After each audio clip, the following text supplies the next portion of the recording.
Number 13. Among the towns of Jutland, Viborg justly holds a high place. It is the seat of a bishopric. It has a handsome, but almost entirely new, cathedral, a charming garden, a lake of great beauty, and many storks. Near it is Harald, accounted one of the prettiest things in Denmark. And hard by is Finderup, where Mask Stig murdered King Erik Glipping on St. Cecilia's Day in the year 1286. 56 blows of square-headed iron maces were traced on Erik's skull when his tomb was opened in the 17th century. But I'm not writing a guidebook. There are good hotels in Viborg. Preisler's and the Phoenix are all that can be desired. But my cousin, whose experiences I have to tell you now, went to the Golden Lion the first time that he visited Viborg. He has not been there since, and the following pages will perhaps explain the reason of his abstention.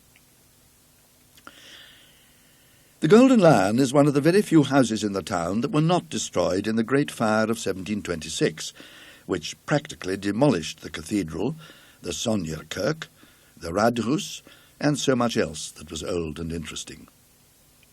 It is a great red brick house. That is, the front is of brick, with corby steps on the gables and a text over the door. But the courtyard, into which the omnibus drives, is of black and white cagework in wood and plaster. The sun was declining in the heavens when my cousin walked up to the door, and the light smote full upon the imposing facade of the house. He was delighted with the old-fashioned aspect of the place, and promised himself a thoroughly satisfactory and amusing stay in an inn so typical of old Jutland. It was not business in the ordinary sense of the word that had brought Mr. Anderson to Viborg. He was engaged upon some researches into the church history of Denmark, and it had come to his knowledge that in the Rigsarkiv of Viborg there were papers, saved from the fire, relating to the last days of Roman Catholicism in the country. He proposed, therefore, to spend a considerable time, perhaps as much as a fortnight or 3 weeks, in examining and copying these. And he hoped that the Golden Lion would be able to give him a room of sufficient size to serve alike as a bedroom and a study. His wishes were explained to the landlord, and after a certain amount of thought, the latter suggested that perhaps it might be the best way for the gentleman to look at 1 or 2 of the larger rooms and to pick one for himself. It seemed a good idea. The top floor was soon rejected as entailing too much getting upstairs after the day's work. The second floor contained no room of exactly the dimensions required, but on the first floor there was a choice of 2 or 3 rooms which would, so far as size went, suit admirably. The landlord was strongly in favour of number 17, but Mr. Anderson pointed out that its windows commanded only the blank wall of the next house, and that it would be very dark in the afternoon. Either number 12 or number 14 would be better, for both of them looked on the street, and the bright evening light and the pretty view would more than compensate him for the additional amount of noise. Eventually, number 12 was selected. Like its neighbours, it had 3 windows, all on one side of the room. It was fairly high and unusually long. There was, of course, no fireplace, but the stove was handsome and rather old, a cast-iron erection, on the side of which was a representation of Abraham sacrificing Isaac, and the inscription 1 Bogmose, cap 22, above. Nothing else in the room was remarkable. The only interesting picture was an old coloured print of the town, date about 1820. Supper time was approaching, but when Anderson, refreshed by the ordinary ablutions, descended the staircase, there was still a few minutes before the bell rang. He devoted them to examining the list of his fellow lodgers. As is usual in Denmark, their names were displayed on a large blackboard, divided into columns and lines, the numbers of the rooms being painted in at the beginning of each line. The list was not exciting. There was an advocate, or sagfører, a German, and some bagmen from Copenhagen. The one and only point which suggested any food for thought was the absence of any number 13 from the tale of the rooms, and even this was a thing which Anderson had already noticed half a dozen times in his experience of Danish hotels. He could not help wondering whether the objection to that particular number, common as it is, was so widespread and so strong as to make it difficult to let a room so ticketed. And he resolved to ask the landlord if he and his colleagues in the profession had actually met with many clients who refused to be accommodated in the 13th room. He had nothing to tell me, I am giving the story as I heard it from him, about what passed at supper, and the evening, which was spent in unpacking and arranging his clothes, books, and papers, was not more eventful. Towards 11 o'clock he resolved to go to bed, but with him, as with a good many other people nowadays, an almost necessary preliminary to bed, if he meant to sleep, was the reading of a few pages of print. And he now remembered that the particular book which he had been reading in the train, and which alone would satisfy him at that present moment, was in the pocket of his greatcoat, then hanging on a peg outside the dining-room. To run down and secure it was the work of a moment, and as the passages were by no means dark, it was not difficult for him to find his way back to his own door. So at least he thought. But when he arrived there and turned the handle, the door entirely refused to open, and he caught the sound of a hasty movement towards it from within. He had tried the wrong door, of course. Was his own room to the right or to the left? He glanced at the number. It was 13. His room would be on the left. And so it was. And not before he had been in bed for some minutes, had read his wonted 3 or 4 pages of his book, blown out his light, and turned over to go to sleep, did it occur to him that, whereas on the blackboard of the hotel there had been no number 13, there was undoubtedly a room numbered 13 in the hotel. He felt rather sorry he had not chosen it for his own. Perhaps he might have done the landlord a little service by occupying it, and given him the chance of saying that a well-born English gentleman had lived in it for 3 weeks and liked it very much. But probably it was used as a servant's room or something of the kind. After all, it was most likely not so large or good a room as his own. And he looked drowsily about the room, which was fairly perceptible in the half-light from the street lamp. It was a curious effect, he thought. Rooms usually look larger in a dim light than a full one, but this seemed to have contracted in length and grown proportionately higher. Well, sleep was more important than these vague ruminations, and to sleep he went. On the day after his arrival, Anderson attacked the Rigsarkiv of Viborg. He was, as one might expect in Denmark, kindly received, and access to all that he wished to see was made as easy for him as possible. The documents laid before him were far more numerous and interesting than he had at all anticipated. Besides official papers, there was a large bundle of correspondence relating to Bishop Jørgen Fries, the last Roman Catholic who held the see, and in these there cropped up many amusing and what are called intimate details of private life and individual character. There was much talk of a house owned by the bishop, but not inhabited by him, in the town. Its tenant was apparently somewhat of a scandal and a stumbling block to the reforming party.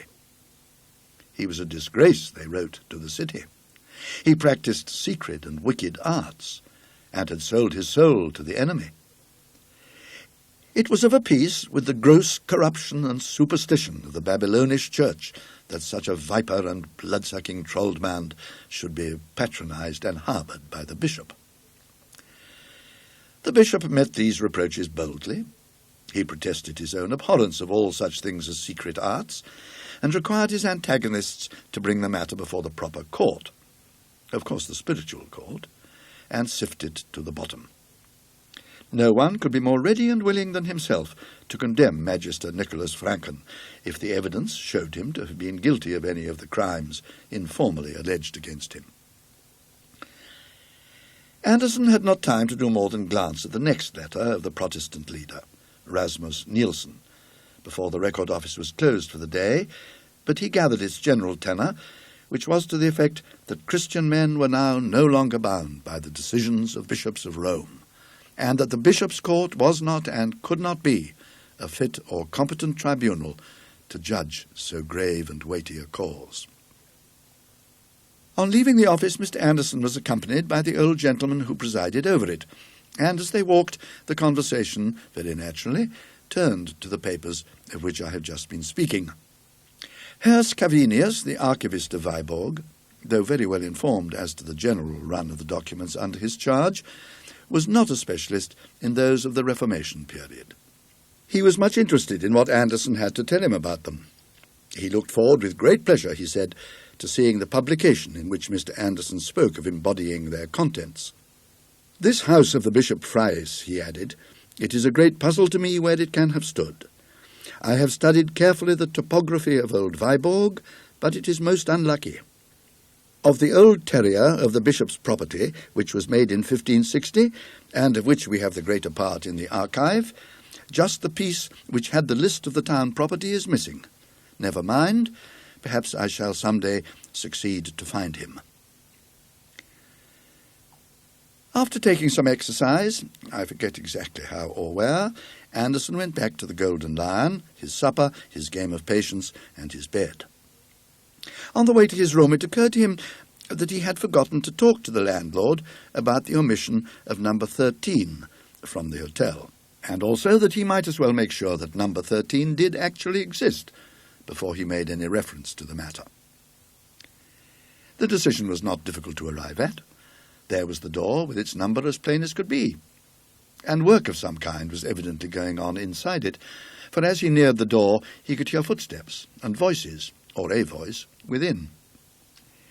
During the few seconds in which he halted to make sure of the number, the footsteps ceased, seemingly very near the door, and he was a little startled at hearing a quick, hissing breathing, as of a person in strong excitement. He went on to his own room, and again he was surprised to find how much smaller it seemed now than it had when he selected it. It was a slight disappointment, but only slight. If he found it really not large enough, he could very easily shift to another. In the meantime, he wanted something, as far as I remember it was a pocket handkerchief, out of his portmanteau, which had been placed by the porter on a very inadequate trestle or stool against the wall at the farthest end of the room from his bed. Here was a very curious thing. The portmanteau was not to be seen. It had been moved by officious servants.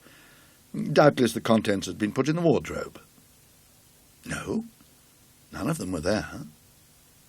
This was vexatious. The idea of a theft he dismissed at once. Such things rarely happen in Denmark, but some piece of stupidity had certainly been performed, which is not so uncommon, and the stupiger must be severely spoken to. Whatever it was he wanted, it was not so necessary to his comfort that he could not wait till the morning for it, and he therefore settled not to ring the bell and disturb the servants. He went to the window, the right-hand window it was, and looked out on the quiet street. There was a tall building opposite, with large spaces of dead wall. No passers-by, a dark night, and very little to be seen of any kind. The light was behind him, and he could see his own shadow clearly cast on the wall opposite. Also, the shadow of the bearded man in number 11 on the left, who passed to and fro in shirt-sleeves once or twice, and was seen first brushing his hair, and later on in a nightgown. Also the shadow of the occupant of number 13 on the right. This might be more interesting. Number 13 was, like himself, leaning on his elbows on the window-sill, looking out into the street. He seemed to be a tall, thin man, or was it by any chance a woman? At least, it was someone who covered his or her head with some kind of drapery before going to bed, and he thought must be possessed of a red lampshade, and the lamp must be flickering very much. There was a distinct playing up and down of a dull red light on the opposite wall. He craned out a little to see if he could make any more of the figure, but beyond a fold of some light, perhaps white material on the windowsill, he could see nothing. now came a distant step in the street, and its approach seemed to recall number 13 to a sense of his exposed position, for very swiftly and suddenly he swept aside from the window, and his red light went out. Anderson, who had been smoking a cigarette, laid the end of it on the window-sill and went to bed. Next morning he was woke by the stupego with hot water, etc. He roused himself, and after thinking out the correct Danish words, said as distinctly as he could, "You must not move my portmanteau. Where is it?" As is not uncommon, the maid laughed and went away without making any distinct answer.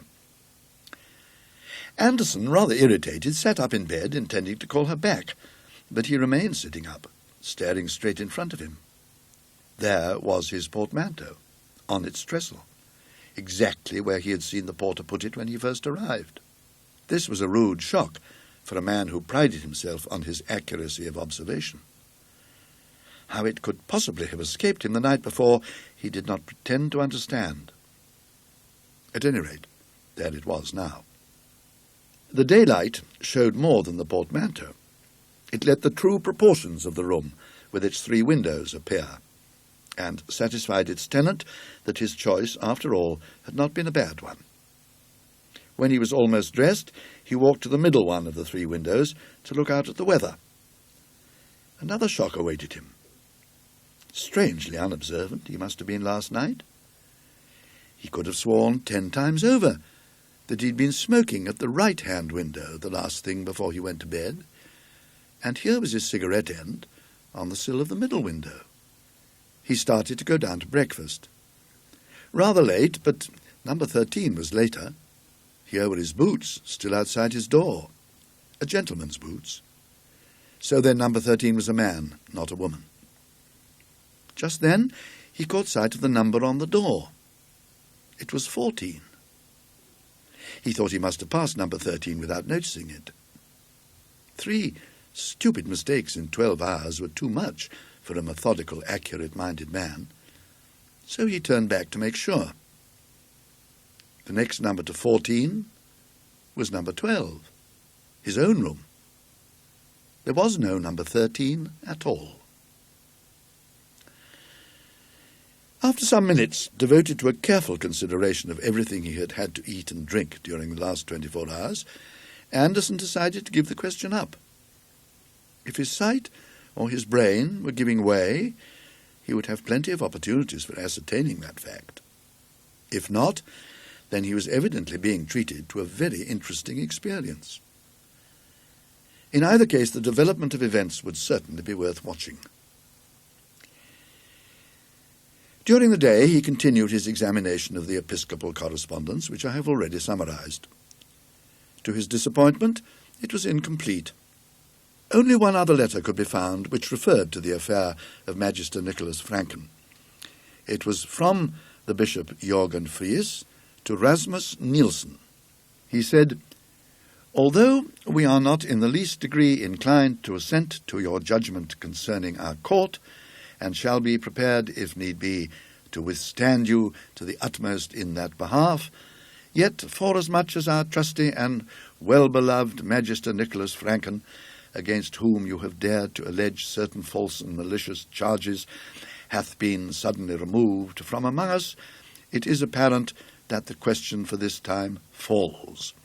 But forasmuch as you further allege that the Apostle and Evangelist St. John, in his heavenly apocalypse, describes the Holy Roman Church under the guise and symbol of the Scarlet Woman, be it known to you," etc.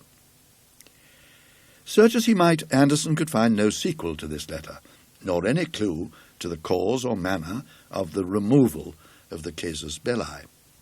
He could only suppose that Franken had died suddenly, and as there were only 2 days between the date of Nielsen's last letter, when Franken was evidently still in being, and that of the bishop's letter, the death must have been completely unexpected. In the afternoon he paid a short visit to Hald, and took his tea at Bekelund. Nor could he notice, though he was in a somewhat nervous frame of mind, that there was any indication of such a failure of eye or brain as his experiences of the morning had led him to fear. At supper, he found himself next to the landlord. "What," he asked him, after some indifferent conversation, "is the reason why in most of the hotels one visits in this country the number 13 is left out of the list of rooms? I see you have none here." The landlord seemed amused. "To think that you should have noticed a thing like that. I've thought about it once or twice myself, to tell the truth. An educated man, I've said, has no business with these superstitious notions. I was brought up myself here in the high school of Viborg, and our old master was always a man to set his face against anything of that kind. He's been dead now this many years. Fine upstanding man he was, and ready with his hands as well as his head. I recollect us boys one snowy day—" Here he plunged into reminiscence. "Then you don't think there is any particular objection to having a number 13? said Anderson. "Ah, to be sure. Well, you understand, I was brought up to the business by my poor old father. He kept an hotel in Aarhus first, and then, when we were born, he moved to Viborg here, which was his native place, and had the Phoenix here until he died. That was in 1876. Then I started business in Silkeborg, and only the year before last I moved into this house."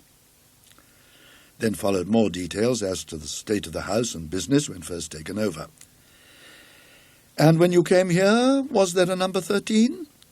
No. I was going to tell you about that. You see, in a place like this, the commercial class, the travellers, are what we have to provide for in general, and put them in number 13, why, they'd as soon sleep in the street, or sooner.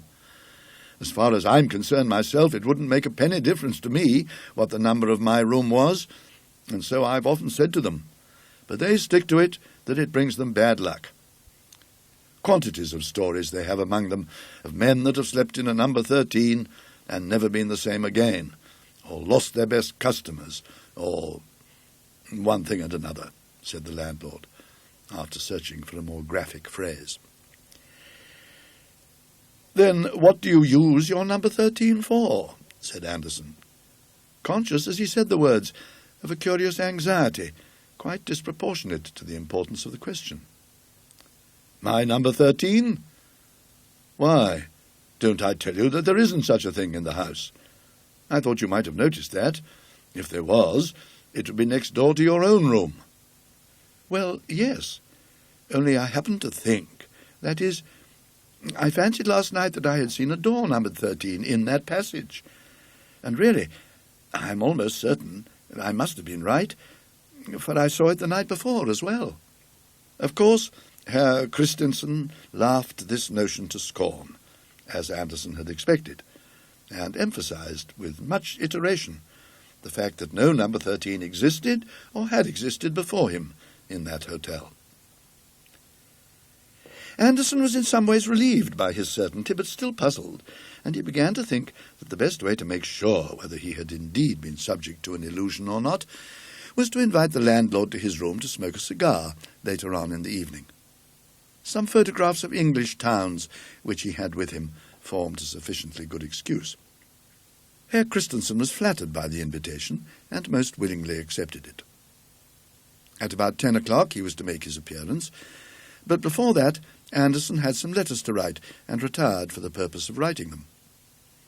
He almost blushed to himself at confessing it, but he could not deny that it was the fact that he was becoming quite nervous about the question of the existence of number 13. So much so that he approached his room by way of number 11, in order that he might not be obliged to pass the door, or the place where the door ought to be. He looked quickly and suspiciously about the room when he entered it, but there was nothing beyond that indefinable air of being smaller than usual to warrant any misgivings. There was no question of the presence or absence of his portmanteau tonight. He had himself emptied it of its contents and lodged it under his bed. With a certain effort he dismissed the thought of number 13 from his mind, and sat down to his writing. His neighbours were quiet enough. Occasionally a door opened in the passage and a pair of boots was thrown out, or a bagman walked past humming to himself, and outside from time to time a cart thundered over the atrocious cobblestones, or a quick step hurried along the flags. Anderson finished his letters, ordered in whisky and soda, and then went to the window and studied the dead wall opposite and the shadows upon it. As far as he could remember, number 14 had been occupied by the lawyer, a staid man who said little at meals, being generally engaged in studying a small bundle of papers beside his plate. Apparently, however, he was in the habit of giving vent to his animal spirits when alone. Why else should he be dancing? The shadow from the next room evidently showed that he was. Again and again his thin form crossed the window, his arms waved, and a gaunt leg was kicked up with surprising agility. He seemed to be barefooted, and the floor must be well laid, for no sound betrayed his movements. Sag for a Herr Anders Jensen, dancing at 10 o'clock at night in a hotel bedroom, seemed a fitting subject for historical painting in the grand style, and Anderson's thoughts, like those of Emily in The Mysteries of Udolpho, began to arrange themselves in the following lines. When I return to my hotel at 10 o'clock p.m., the waiters think I am unwell. I do not care for them. But when I've locked my chamber door and put my boots outside, I dance all night upon the floor. And even if my neighbours swore, I'd go on dancing all the more, for I'm acquainted with the law, and in despite of all their jaw, their protests I deride. Had not the landlord at this moment knocked at the door, it is probable that quite a long poem might have been laid before the reader. To judge from his look of surprise when he found himself in the room, Herr Christensen was struck, as Anderson had been, by something unusual in its aspect. But he made no remark. Anderson's photographs interested him mightily, and formed the text of many autobiographical discourses. Nor is it quite clear how the conversation could have been diverted into the desired channel of number 13, had not the lawyer at this moment begun to sing, and to sing in a manner which could leave no doubt in anyone's mind that he was either exceedingly drunk or raving mad. It was a high, thin voice that they heard, and it seemed dry, as if from long disuse. Of words or tune there was no question. It went sailing up to a surprising height, and was carried down with a despairing moan, as of a winter wind in a hollow chimney, or an organ whose wind fails suddenly. It was a really horrible sound, and Anderson felt that if he had been alone, he must have fled for refuge in society to some neighbour bagman's room. The landlord sat open-mouthed. "I don't understand it," he said at last, wiping his forehead. "It is dreadful. I have heard it once before, but I made sure it was a cat." "Is he mad?" said Anderson. "He must be. And what a sad thing. Such a good customer, too, and so successful in his business, by what I hear, and a young family to bring up." Just then came an impatient knock at the door, and the knocker entered without waiting to be asked. It was the lawyer, in deshabille, and very rough-haired, and very angry he looked. "I beg pardon, sir," he said, "but I should be much obliged if you would kindly desist." Here he stopped, for it was evident that neither of the persons before him was responsible for the disturbance, and after a moment's lull it swelled forth again, more wildly than before. "But what in the name of heaven does it mean?" broke out the lawyer. "Where is it? Who is it? Am I going out of my mind? Surely, Herr Jensen, it comes from your room next door. Isn't there a cat or something stuck in the chimney?" This was the best that occurred to Anderson to say, and he realized its futility as he spoke. But anything was better than to stand and listen to that horrible voice, and look at the broad, white face of the landlord, all perspiring and quivering, as he clutched the arms of his chair. "Impossible," said the lawyer. "Impossible. There is no chimney. I came here because I was convinced the noise was going on here. It was certainly in the next room to mine." "Was there no door between yours and mine?" said Anderson eagerly. "No, sir," said Herr Jensen rather sharply. "At least, not this morning." "Ah," said Anderson. "Nor tonight?" "I am not sure," said the lawyer with some hesitation. Suddenly the crying or singing voice in the next room died away, and the singer was heard seemingly to laugh to himself in a crooning manner. The three men actually shivered at the sound. Then there was silence. "Come," said the lawyer. "What have you to say, Herr Christensen? What does this mean?" "Good heavens," said Christensen. "How should I tell? I know no more than you, gentlemen. I pray I may never hear such a noise again." "So do I," said Herr Jensen, and he added something under his breath. Anderson thought it sounded like the last words of the Psalter, "Omnis spiritus laudet Dominum," but he could not be sure. "But we must do something," said Anderson, "the three of us. Shall we go and investigate in the next room?" "But that is Herr Jensen's room," wailed the landlord. "It's no use. He has come from there himself." "I am not so sure," said Jensen. "I think this gentleman is right. We must go and see." The only weapons of defence that could be mustered on the spot were a stick and an umbrella. The expedition went out into the passage, not without quakings. There was a deadly quiet outside, but a light shone from under the next door. Anderson and Jensen approached it.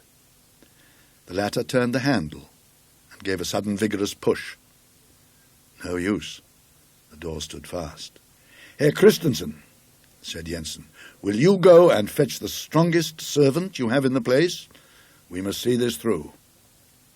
The landlord nodded and hurried off, glad to be away from the scene of action. Jensen and Anderson remained outside, looking at the door. "It is number 13, you see," said the latter. "Yes, there is your door, and there is mine," said Jensen. "My room has 3 windows in the daytime," said Anderson, with difficulty suppressing a nervous laugh. "By George, so has mine," said the lawyer, turning and looking at Anderson. His back was now to the door. In that moment, the door opened, and an arm came out and clawed at his shoulder. It was clad in ragged, yellowish linen, and the bare skin, where it could be seen, had long grey hair upon it. Anderson was just in time to pull Jensen out of its reach with a cry of disgust and fright when the door shut again, and a low laugh was heard. Jensen had seen nothing, but when Anderson hurriedly told him what a risk he had run, he fell into a great state of agitation and suggested that they should retire from the enterprise and lock themselves up in one or other of their rooms. However, while he was developing this plan, the landlord and 2 able-bodied men arrived on the scene, all looking rather serious and alarmed. Jensen met them with a torrent of description and explanation which did not at all tend to encourage them for the fray. The men dropped the crowbars they had brought and said flatly that they were not going to risk their throats in that devil's den. The landlord was miserably nervous and undecided, conscious that if the danger were not faced, his hotel was ruined, and very loath to face it himself. Luckily, Anderson hit upon a way of rallying the demoralized force. "Is this," he said, "the Danish courage I have heard so much of? It isn't a German in there, and if it was, we are 5 to 1. The 2 servants and Jensen were stung into action by this and made a dash at the door. "Stop," said Anderson. "Don't lose your heads. You stay out here with the light, landlord, and one of you 2 men break in the door. And don't go in when it gives way." The men nodded, and the younger stepped forward, raised his crowbar, and dealt a tremendous blow on the upper panel. The result was not in the least what any of them anticipated. There was no cracking or rending of wood, only a dull sound, as if the solid wall had been struck. The man dropped his tool with a shout and began rubbing his elbow. His cry drew their eyes upon him for a moment. Then Anderson looked at the door again. It was gone. The plaster wall of the passage stared him in the face, with a considerable gash in it, where the crowbar had struck it. Number 13 had passed out of existence. For a brief space they stood perfectly still, gazing at the blank wall. An early cock in the yard beneath was heard to crow, and as Anderson glanced in the direction of the sound, he saw through the window at the end of the long passage that the eastern sky was paling to the dawn. "Perhaps," said the landlord with hesitation, "you gentlemen would like another room for tonight, a double-bedded one?" Neither Jensen nor Anderson was averse to the suggestion. They felt inclined to hunt in couples after their late experience. It was found convenient, when each of them went to his room to collect the articles he wanted for the night, that the other should go with him and hold the candle. They noticed that both number 12 and number 14 had 3 windows. Next morning the same party reassembled in number 12. The landlord was naturally anxious to avoid engaging outside help, and yet it was imperative that the mystery attaching to that part of the house should be cleared up.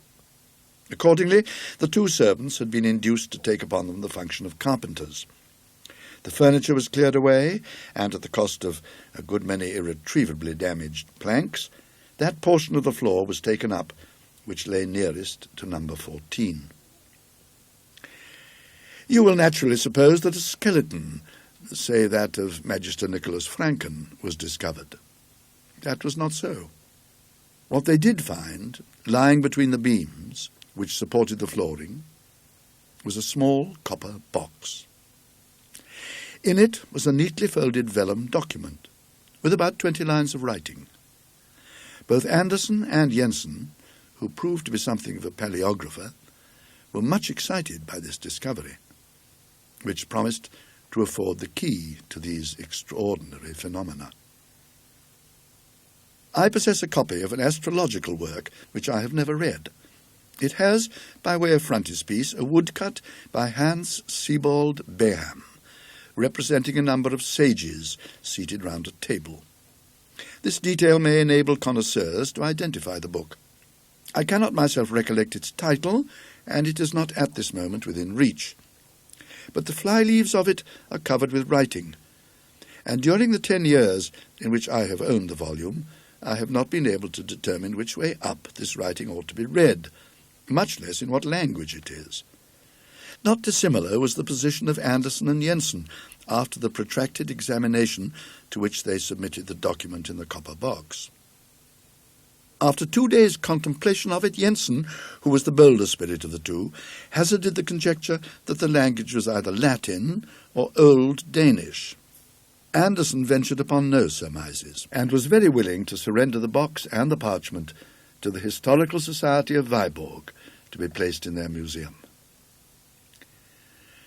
I had the whole story from him a few months later, as we sat in a wood near Uppsala, after a visit to the library there, where we, or rather I, had laughed over the contract by which Daniel Salthenius, in later life professor of Hebrew at Königsberg, sold himself to Satan. Anderson was not really amused. "Young idiot," he said, meaning Salthenius, who was only an undergraduate when he committed that indiscretion. How did he know what company he was courting? And when I suggested the usual considerations, he only grunted. That same afternoon, he told me what you have heard. But he refused to draw any inferences from it, and to assent to any that I drew for him.